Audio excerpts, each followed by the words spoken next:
मंत्र जाप मम दृढ़ विश्वासा पंचम भजनसु वेद प्रकाशा। दृढ़ विश्वास से मेरे मंत्र का जो जप करना है वही तो पांचवी भक्ति वेद में प्रसिद्ध है। छठदम शील विरति बहु कर्मा निरत निरंतर सज्जन धर्मा।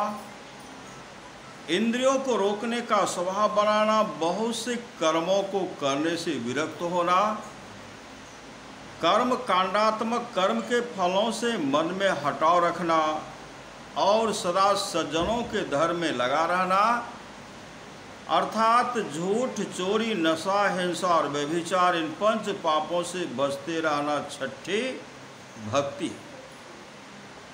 इंद्रियों को रोकना दम कहलाता है।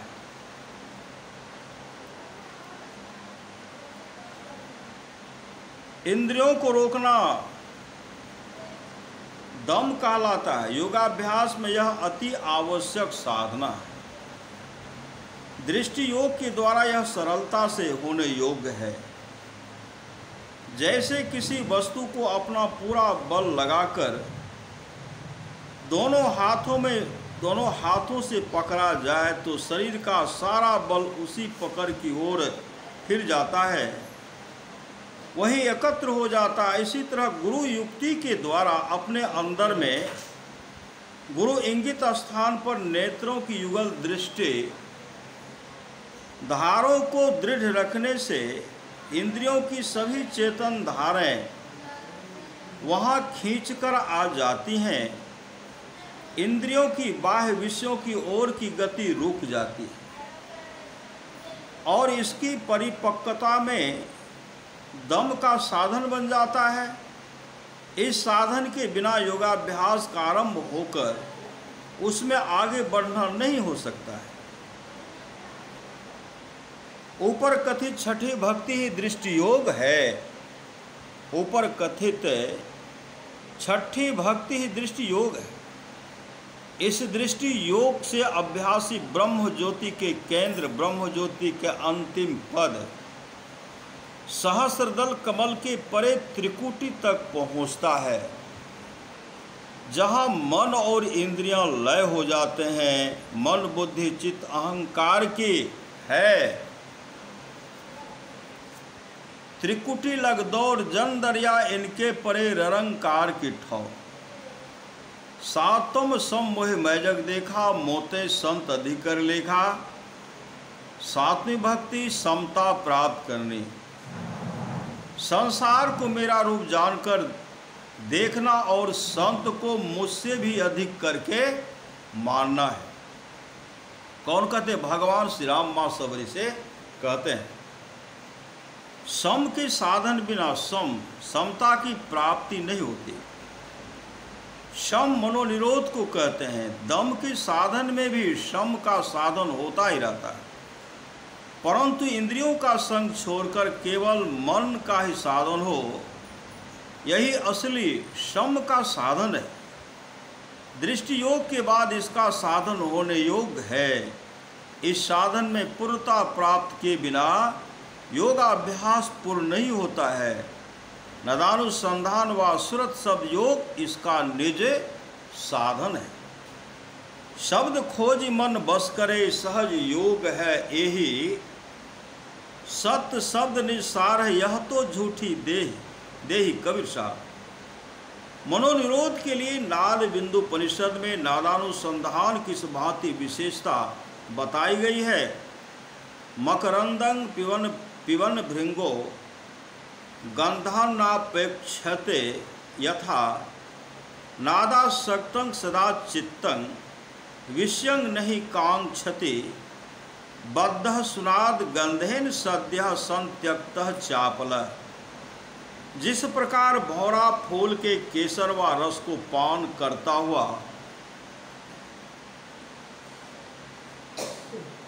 उसकी सुगंध की चिंता नहीं करता है, उसी प्रकार चित्त जो नाद में सर्वदा लीन रहता है विषय चाहना नहीं करता है, क्योंकि वह नाद की मिठास के वशीभूत है तथा अपने चंचल प्रकृति को त्याग चुका है। नाद ग्रहण नाद ग्रहण तश्चित चत्मत चत्तिस नाद ग्रहण तश्चित मंत्रंग भुजंगमः विस्मृत्य विस्मिकाग्रह कुत्र चिन्हनि धावते। नाग रूप चित्त नाद का अभ्यास करते करते पूर्ण रूप से उसमें लीन हो जाता है और सभी विषयों को भूलकर नाद में अपने को एकाग्र करता। नाद कहते शब्द को, परमात्मा का असली शब्द है और उससे बाहर कहीं भी नहीं जाता, कहीं भी नहीं जाता है। मनोमत गजेंद्रस्य विश्यो ध्यान चारिणः नियामनः समर्थो अयंग निनादो निशितांकुशः। नाद मदांध हाथी रूप चित्त को जो विषयों की आनंद वाटिका में विचरण करता है, रोकने के लिए तीव्र अंकुश का काम करता है। नादोरंतरंग सारंग बंधने वागुरायते अंतरंग समुद्रस्य रोधे विलायते पीवा। मृग रूपी चित्त को बांधने के लिए यह नाद जाल का काम करता है। समुद्र तरंग रूपी चित्त के लिए नाद तट का काम करता है। जब तक मन पूर्ण रूपेण काबू में नहीं होता तब तक शम का फल शम नहीं होता। इसके लिए सात्विक भक्ति नलानुसंधान व सुरत सब योग असली साधन है। मनोनिग्रह या मन की रोक के बिना कोई इंद्रिय नहीं रुक सकती है। इसलिए सात्विक भक्ति में मनोनिग्रह अर्थात चित्त की वृत्ति का निरोध करना है। इसका साधन किस तरह होगा सो यहाँ खोल कर नहीं लिखा गया। मनोनिग्रह को ही योग कहते हैं। रामचरितमानस उपाय संख्या 5, 79 और 290 से लगातार 294 तक में योगाभ्यास करने की युक्ति बतलाई गई है। इसलिए अर्थ सहित इन चौपाइयों को श्री सद्गुरु महाराज की है। इसलिए अर्थ सहित इन चौपाइयों को और उनके नीचे के कोष्ठ की व्याख्याओं को पढ़कर देखिए। उनको पढ़ने से मालूम होगा कि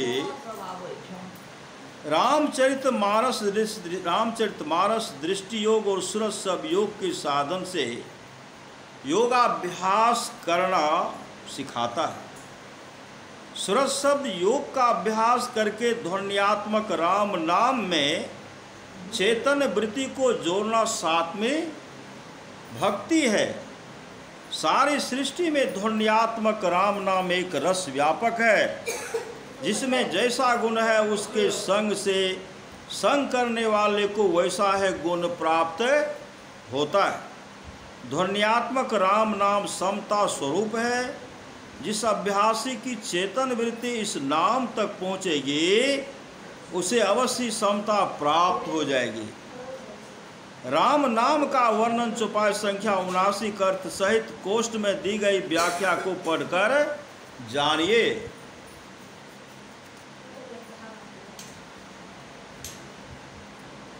आठम जथा लाभ संतोषा सपनो नहीं देखा पर दोषा। जो लाभ हो उसी में संतोष करना और स्वप्न में भी दूसरे के दोषों को न देखना आठवीं भक्ति है। नवम सरल सब संचलहीना मम भरोसे हर्षम देना। नवमी भक्ति सबसे सीधा तथा अकपट रहना और हृदय में नो हर्ष और नो दीनता लाकर मेरा भरोसा रखना है। नवमह एकौ जिन्हके होई नार्य पुरुष सचराचर कोई। सोई अतिशय प्रिय भावनी मोरे सकल प्रकार भगति दृढ़ तोरे। नवम भक्ति में जिनको एक भी हो, वह चाहे स्त्री पुरुष जड़ और चेतन में से कोई हो, हे भावनी वह मुझे अतिशय प्यारा है। तुझ में तो सब प्रकार की अटल भक्ति है। भागवत पुराण में नवधा भक्ति इस प्रकार है। श्रवणं कीर्तनं विष्णु स्मरणं पाद सेवनम अर्चनं वंदनं दास्यं साख्यं आत्मनिवेदनम। इस नवधा भक्ति से रामचरितमानस की नवधा भक्ति में कुछ अंतर और विलक्षणता है। इसे बुद्धिमान विचार सकते हैं।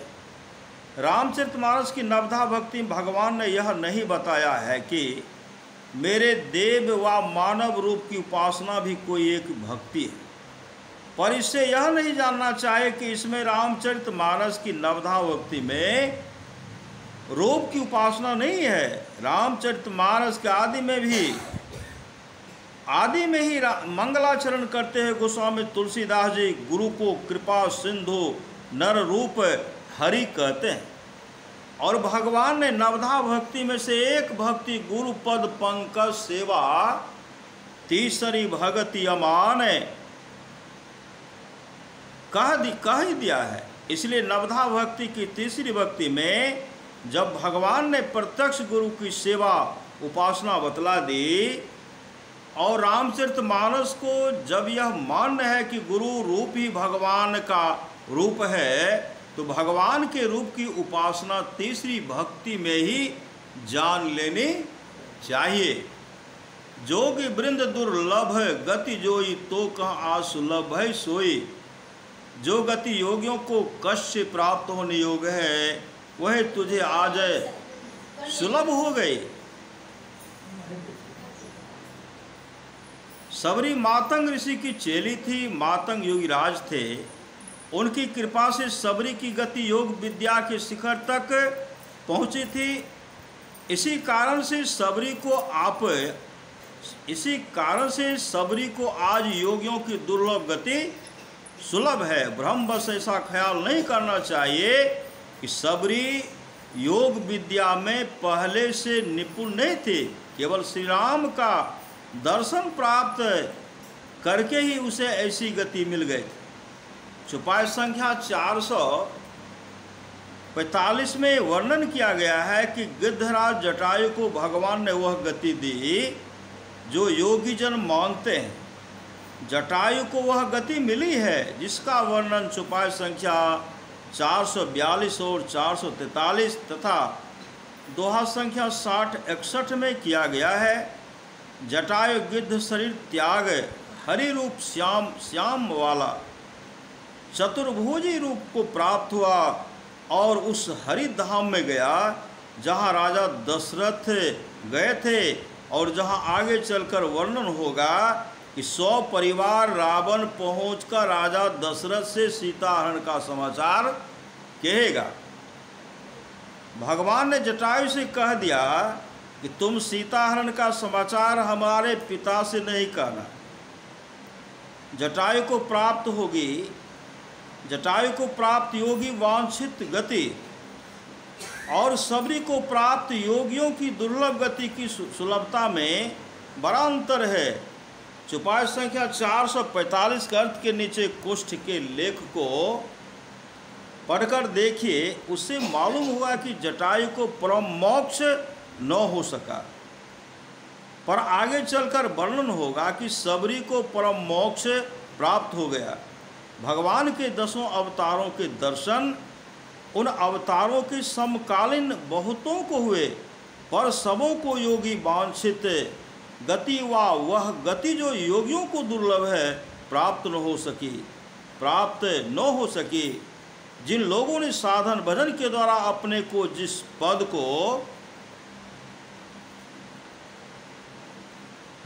पद को प्राप्त होने योग बना लिया था उन्हें वही पद भगवान ने दे दिया था। इसलिए यह उचित नहीं है कि कोई भ्रम और आलसवश योगाभ्यास आदि साधन और संयम न करे और केवल मोटी उपासना में ही अपना जीवन बिता दे। रामचरितमानस में वर्णित नवधा भक्ति में स्थूल सूक्ष्म और सूक्ष्माति सूक्ष्म सभी उपासनाओं का अत्यंत उचित क्रम से वर्णन है, अर्थात जिस क्रम से पूर्ण साधना बना सकता है वही क्रम बांधकर नवधा भक्ति का वर्णन किया गया है। इन नवों में से किसी एक को अनावश्यक जान त्यागने व क्रम को उलट पलट कर देने से वह गति जो योगियों के लिए दुर्लभ है, जिसे सबरी ने पाए थे, किसी को नहीं मिल सकती है। चौपाई संख्या 463 में स्पष्ट कहा गया है कि सबरी को 9 प्रकार की भक्ति अटल रूप से थी और तभी उसे योगियों की दुर्लभ गति सुलभ हो गए थे। उसकी भक्ति के सब साधन समाप्त हो चुके थे, इसलिए उसने संपूर्ण वरदानों के सहित अविरल भक्ति भी नहीं मांगे, पर जटायु अविरल भक्ति का वरदान मांगकर हरिधाम गया। देखो दोहा संख्या 61। इससे विदित होता है कि जटायु भक्ति के साधन में पारंगत न था, इसी कारण परम मोक्ष न पा सका। इस मत को काटने के लिए यदि यह कहा जाए, ताते हरिपद लीन भयऊँ प्रथम ही भेद भगति भक्ति वर लयऊँ, तो इसका उत्तर यह है कि गोस्वामी तुलसीदास जी भेद पद में परम मोक्ष नहीं मानते हैं। चौपाई संख्या 445 के अर्थ के नीचे के कोष्ठ में के वर्णन को पढ़िए। दूसरी बात यह है कि नवधा भक्ति की 7वीं भक्ति तो स्वतंत्र रूप से समता प्राप्त करने के लिए है। यदि भेद पद असम पद द्वैत पद ही परम मोक्ष पद होता, तो इस 7वीं भक्ति के साधन से समता प्राप्त करके क्या करना था। यथार्थ में यह अत्युक्ति अलंकार रोचकता के लिए है। ऐसा अत्युक्ति अलंकार युक्त वर्णन गोस्वामी तुलसीदास जी ने कई स्थलों पर किया है। चौपाई संख्या 462 और 463 में भगवान की यह उक्ति कि नवधा भक्ति में से एक भी जिसको है वह मुझे अतिशय प्यारा है, जानकर किसी को यह नहीं समझ बैठना चाहिए कि नवधा भक्ति में से एक भी प्राप्त कर लो और बस काम समाप्त है। यदि यह विचार गोस्वामी तुलसीदास जी और स्वयं भगवान का रहता, तो 6ठी और 7वीं योगाभ्यास साध भक्तियों का वर्णन वे क्यों करते। फिर देखिए कि 1 से 5वीं तक में किसी एक ही भक्ति के साधन से इंद्रिय दमन नहीं होता और न समता मिलती है, और दम शीलता तथा समता प्राप्ति के बिना भक्ति का साधन समाप्त नहीं होता है। यदि ऐसा होता तो दमशीलता और समता प्राप्त करने के लिए 6ठी और 7वीं भक्तियों का स्वतंत्र रूप से निष्प्रयोजन ही क्यों वर्णन किया गया। इन बातों को विचारने से स्पष्ट प्रकट होता है कि नवधा भक्ति का जिस प्रकार से वर्णन किया गया है, उसी के अनुसार 9 भक्तियों को समाप्त करके ही कोई भक्ति के साधन में पारंगत हो, पूर्ण भक्त बन योगियों की दुर्लभ गति परम मोक्ष को सबरी की तरह पा सकेगा। मम दर्शन फल परम अनुपा जीव पाव निज सहज स्वरूपा। मेरे दर्शन का अतिशय अनुपम फल है, जीव अपने आत्म स्वरूप को पाता है। सबरी के अपना सहज स्वरूप व आत्म स्वरूप अवश्य प्राप्त हुआ। सबरी को अपना सहज स्वरूप व आत्म स्वरूप अवश्य प्राप्त हुआ, पर जटायु को नहीं। चतुर्भुजी, 2 भुजी, अनंत भुजी, श्यामल व गौर आदि कोई रूप जीव का निज सहज स्वरूप नहीं है। निज सहज स्वरूप सगुण नहीं, निर्गुण है। वह माइक नहीं, अमाइक है। जटायु भी जब भक्ति के उस रंग तक का साधन कर लेगा जहाँ तक साधन पूर्ण करके जीव भगवान के दर्शन का फल निज सहज स्वरूप की प्राप्ति को पा लेता है, तो उसको भी निज सहज स्वरूप प्राप्त हो जाएगा। चौपाई संख्या 465 में कथित भगवान का वाक्य कदापि मिथ्या नहीं होगा। राम जी ने ऐसा उपदेश कर सबरी से सीता जी की खोज के विषय में पूछा। सबरी बोली कि आप तो सब कुछ स्वयं जानते ही हैं, आप पंपा नाम के तालाब पर जाइए, वहाँ आपको सुग्रीव सब बातें कहेंगे। और कही कथा सकल बिलो की हरि, मुख हृदय पद पंकज धरे, तज जोग पावक दे हरि पद, लीन भई जह नहीं फिरे, नर विविध कर्म धर्म बहुमत, शोक प्रद सब त्याग हो, विश्वास करि कह दास तुलसी, राम पद अनुराग हो। सब कथाओं को कह श्री राम का मुख देखे, उनके चरण कमलों को हृदय में रखे, योगाग्नि में अपने शरीर को छोड़ कर वह सबरी हरि के उस पद में लीन हो गए जहाँ से कोई नहीं लौटता है। तुलसीदास जी कहते हैं, मनुष्यों बहुत प्रकार के कर्म अधर्म और बहुत मत, ये सब शोक देने वाले हैं, इन्हें छोड़ दो और विश्वास पूर्वक राम के चरणों में प्रेम करो।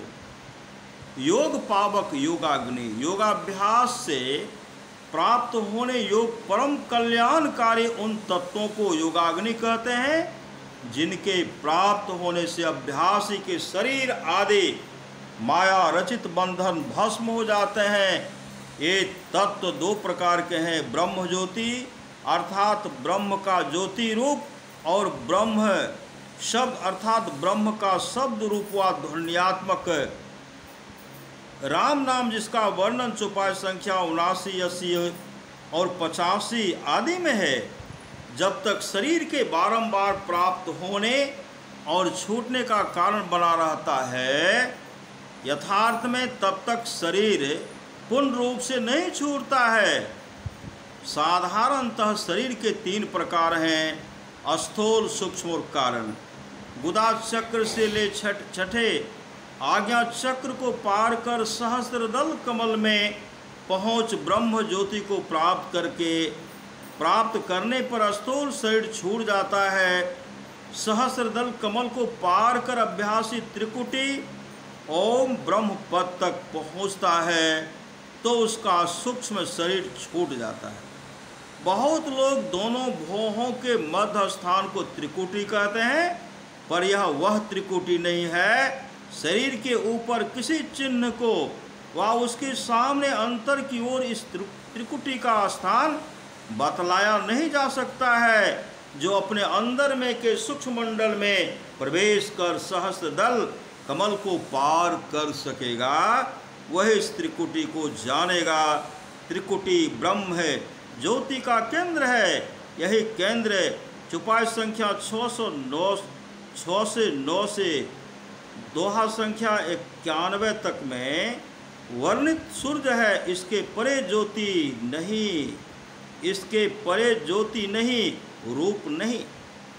और जब अभ्यासी त्रिकुटी को भी पार करके केवल ध्वन्यात्मक शब्द ब्रह्म शब्द से व्याप्त तीनों शब्द मंडलों शून्य, महाशून्य और भंवर गुफा को पार कर जाता है तो उसका कारण शरीर भी छूट जाता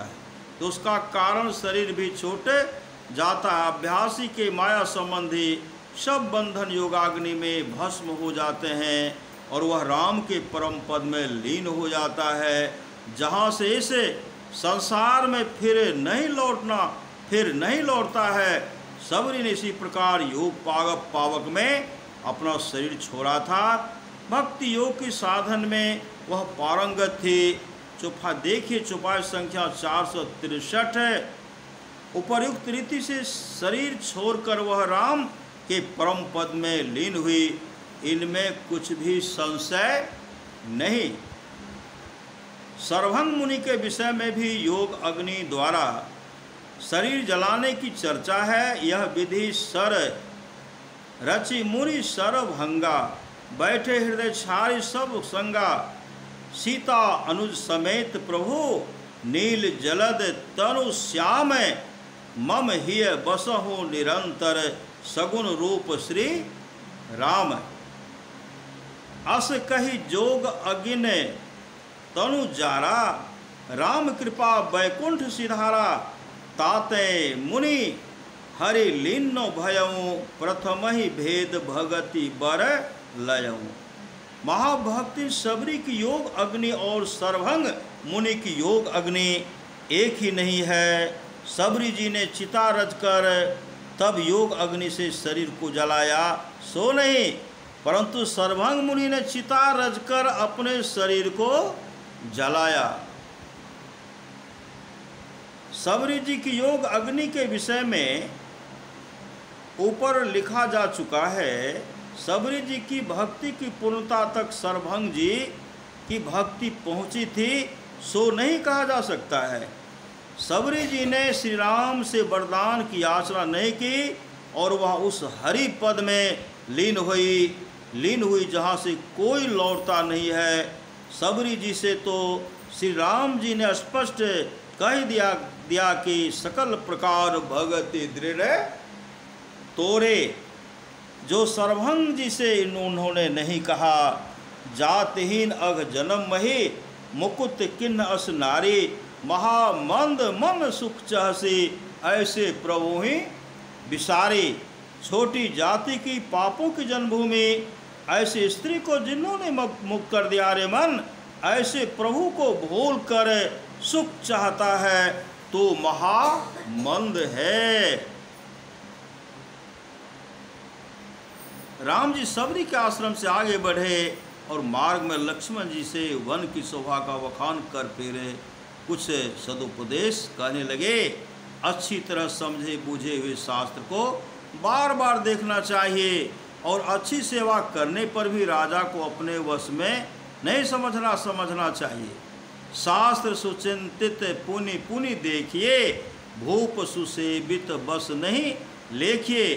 राखी नारी यद्यपि उर माही, जुबती शास्त्र नृपति बस नाही। श्रेष्ठ सद्गुरु महाराज की जय।